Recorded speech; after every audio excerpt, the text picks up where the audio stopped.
Again, they went to Europe, but they also went to India, okay, as well as Iran. And by mixing with local customs and religion, they created new religions that had tremendous impact on world civilization. So in Iran, they will give birth to Zoroastrianism, which we will discuss later on, okay? And these are the Avestas, which is the Bible of Zoroastrianism. In India, they, of course, gave birth to Hinduism. And these are the Vedas, which is the Bible of Hinduism. We'll discuss this later on in the semester, but I want you to be aware of this, okay?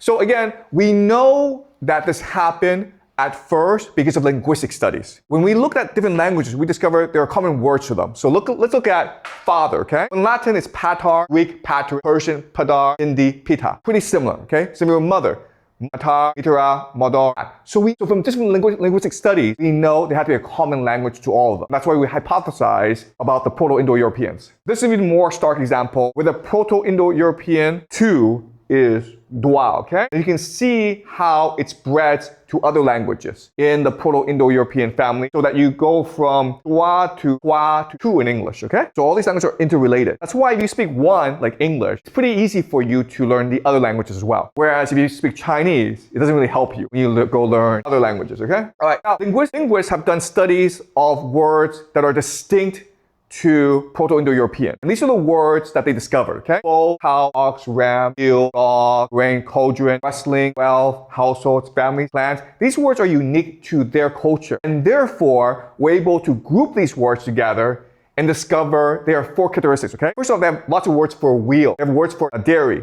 They don't have farming terms, and they have words for horse, okay? That's why we're able to figure out that these are nomadic pastoralists. Therefore, they must be from the steppes, okay? And then through archaeology and DNA studies, we're able to have a better understanding of who they are. Okay, and as I said, they have to be pastoralists, okay? Because of the way they use words. So let's talk about old Europe before the Yamnaya come and conquer them. Okay, so this is Maria Gimbutas, who is an American Lithuanian anthropologist. And she's the first to hypothesize that old Europe must have been conquered by these people, because she did a lot of archaeology and discovered that their culture was primarily peaceful, it honored women, and it espoused egalitarianism, okay? This is exactly what I said previously. And the Yamnaya people were completely different. They were a patriarchy who had private property and which was very aggressive, okay?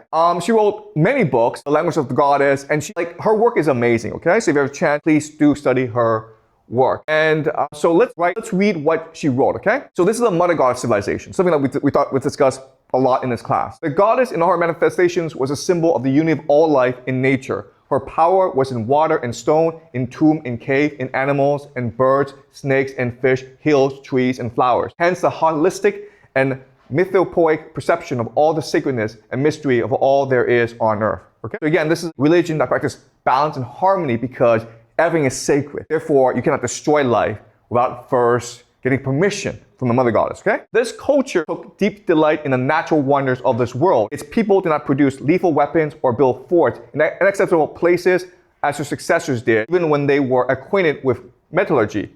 Instead, they built magnificent tombs, shrines, and temples, comfortable house in moderately sized villages, and created superb pottery and sculptures. This was a long-lasting period of remarkable creativity and stability, and age free of strife. Their culture was a culture of art. So this is a very nice place. They don't fight, they're egalitarian, they practice art, okay? And what's really important for us to understand is they had writing systems, they had technology. They just chose not to use it for war because it was against their religion. So they also had writing systems and they had symbols, okay? And this is something that Maria Gimbutas has done a lot of research in, okay? I won't go into their writing system. So when the Yamnaya came, they basically completely invert the culture. So for example, the old Europeans believed that the snake was a symbol of life energy and regeneration, most benevolent and evil creature. It was the Yamnaya who introduced the idea that the snake is a devil, okay? All right, and that's where we get the concept in the Bible from. Black to them is a good color. White is a bad color. White because black symbolizes life. White symbolizes death, right? Black did not mean death or the underworld. It was the color of fertility, color of damp caves,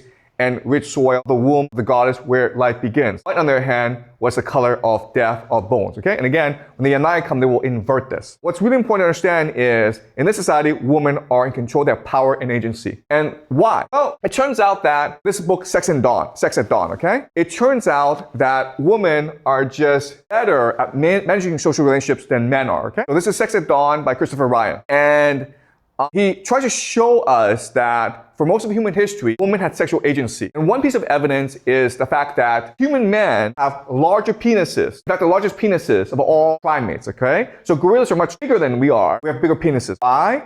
Because we have to compete in order to put our semen into women, right? Because women have multiple sexual partners. And so that's one major advantage of sexual freedom for women. Men have bigger penises, okay? All right? Even when women had long-term intimate partners, husbands, they had sexual partners, okay? The idea is that for most of human history, love and sex were not the same thing.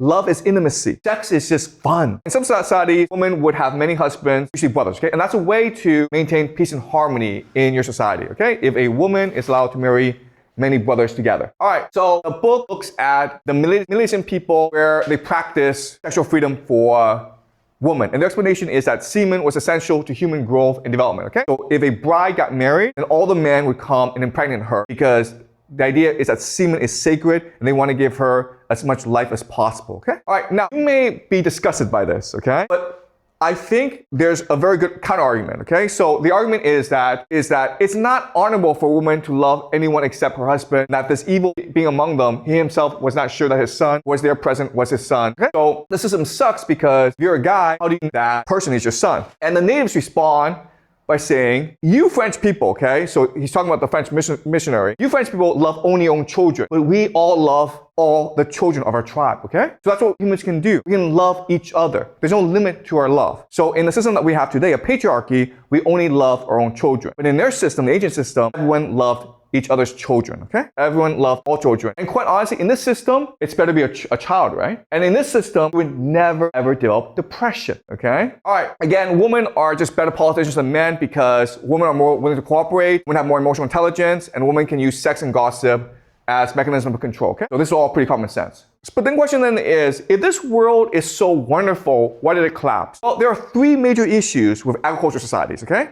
The first major issue is that it's static. It does not innovate. Second major issue is climate change. If the weather changes on you, you're screwed. The third problem is disease, right? Because you're living close to animals. You're living close together. So if a disease hits you, you're all screwed, okay? And that's very different from the steppes people who live far apart from each other, okay? All right, so we know that in Europe, the farmer communities, the population went collapse, okay? So this is the level of carbon dioxide in the air. We can measure the level of carbon dioxide in the air. We know that in about the year 1000 BCE, the population collapsed, okay? All right, it collapsed everywhere in Europe. Why did this happen? The plague, guys, okay? There's a problem with being a farmer. You're always susceptible to the plague. So we know that maybe 5,000 years ago, a plague broke out, okay? The Black Death, basically, by rats, okay? Remember, in this world, we trade with each other. So the Black Death was able to go everywhere and wipe out farming communities, okay? Even spread as far as China, okay? But the thing, though, is the steppes people are not as impacted because they live far apart from each other. So if one got the disease, you're not gonna spread it to your entire family, or sorry, your entire community. Whereas a farming community, they will, okay? So there's this huge drop in the population because of Black Death in Europe, okay? That's number one. Number two is climate change. So we know that now and then there's this huge climate change that destroys agriculture, forcing people to migrate. And this is what we suspect happened in old Europe as well, okay?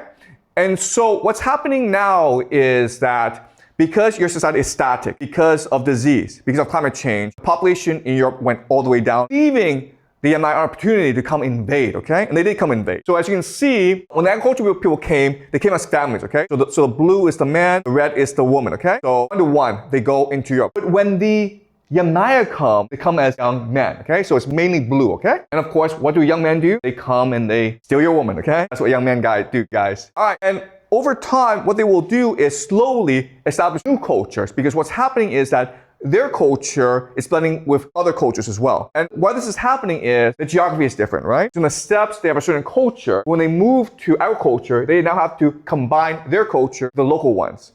And this happens everywhere, producing different cultures and producing different languages as well. Okay, so all of Europe was radically transformed because of this migration. And again, this migration, it was basically a genocide. So you look at Britain, okay? The people who built Stonehenge are gone. This is a farming agricultural community, worship the mother goddess, okay? And all this wonderful science and technology that's now lost to us because what would happen is the Yamnaya would come and kill everyone, okay?